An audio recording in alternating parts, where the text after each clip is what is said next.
สุขหรือจะทุกข์ความทรงจำที่เราแบ่งปันบ่มีวันที่จะลืมมันมิตรไมตรี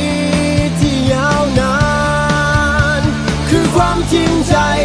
ที่มอบให้กันเสมอมา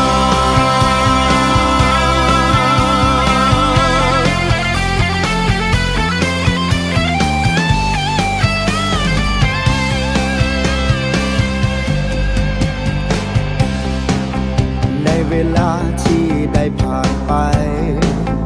มีหลายคนเข้ามาในหัวใจเพื่อนแท้เท่านั้นที่ยังห่วงใย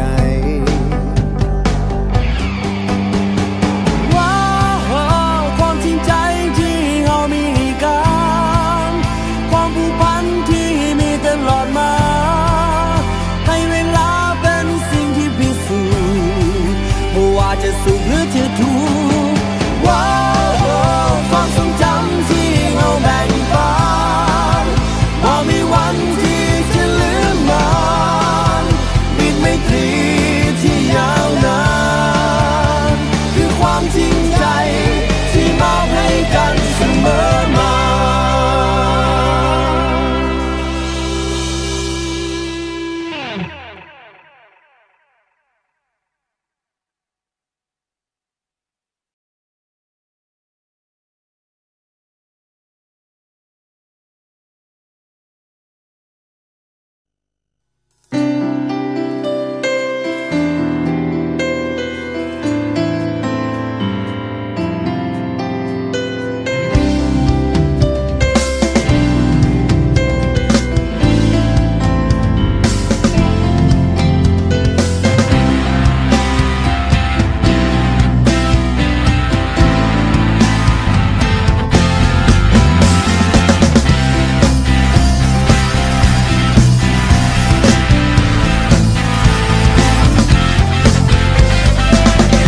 สนใจและยังอยากรู้ว่าเป็นยัง